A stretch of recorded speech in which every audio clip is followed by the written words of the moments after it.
banyak dosa, mau ke surga. Dulu Nabi Adam nyicipin buah khuldi, dikit aja nyicipinnya, salah, keluar dari surga. Antum ngaku banyak dosa, pengen ke surga, pengen masuk.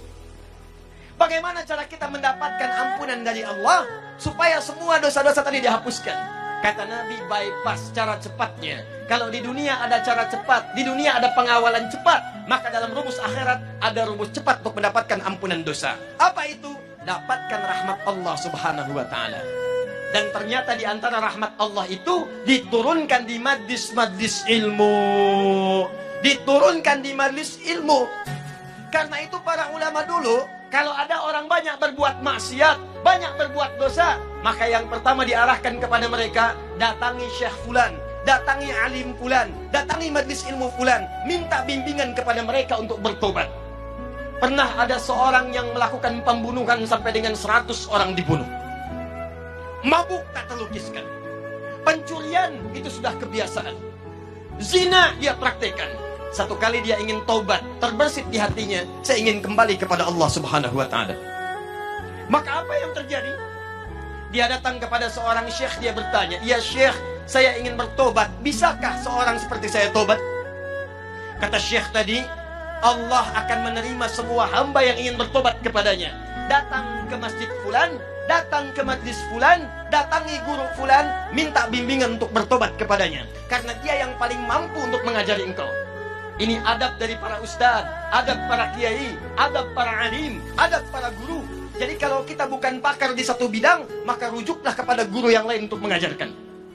Ketika orang ini berangkat kepada majlis yang disebutkan, ternyata di tengah jalan, belum sampai ke tujuan, di pertengahan maut datang menjemputnya.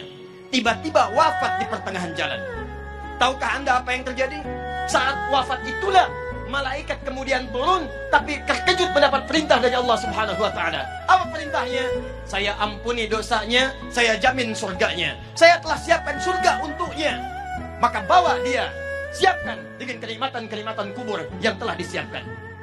Kenapa orang ini tiba-tiba mendapatkan nikmat Allah? Kata para ulama, ternyata orang ini saat ingin menuju majlis ilmu mendapatkan rahmat Allah subhanahu wa ta'ala. Dibimbing di jalannya, setiap langkahnya dia istighfar. Astagfirullah, astagfirullah, astagfirullah. Baru berangkat menuju majlis ilmu, rahmat Allah turun kepadanya. Di tengah jalan dia istighfar, istighfar mengampuni dosa-dosanya. Langkahnya punya pahala datang ke majlis ilmu. Maka disitulah kemudian Nabi bersabda, buka hadis riwayat Ibnu Majah, nomor hadis 233, yang meriwayatkan sahabat namanya Abu Darda. Abu Darda itu Pak dulunya pengusaha. Dulunya agamanya Kristen, pindah masuk Islam. Begitu masuk Islam, beliau membuka usahanya yang mendekatkan dirinya dengan Allah. Cara usahanya, bikin dagangan di dekat masjid. Dekat masjid, apa tujuannya? Supaya lebih dekat dengan Allah. Kalau tiba waktu sholat, tinggalkan dagangan, saya bisa sholat dulu. Kalau rizki nggak usah dipikirkan, Allah sudah atur. Setiap orang mau ke masjid, ada yang mampir beli makanannya, ada yang mampir beli dagangannya. Sampai kemudian ditiru oleh para sahabat-sahabat yang lainnya. Sampai sekarang kalau Anda haji atau umrah, Anda dapatkan dekat Masjid Nabawi ada orang-orang jualan di sekitarannya. Itu yang pertama kali jualan, namanya Abu Darda. Meriwayatkan hadis dari Nabi, apa bunyinya? Kata Nabi, perhatikan kalimatnya.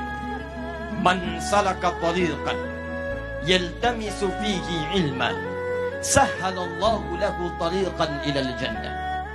Wa innal malaikata la tad'u ajnihataha ridan li talibil ilmi. Kata Nabi, siapapun yang menyiapkan dirinya, kemudian dia melangkahkan kakinya menuju majlis ilmu, maka saat dia akan melangkah itu, Allah telah menuliskan jaminan baginya. Setiap langkahnya akan memudahkan langkah dia menuju surga. Dan kalau penuntut ilmu mengetahui, ini bahasa Nabi, sejak dia akan keluar dari rumahnya, malaikat sudah menaungi dengan sayapnya.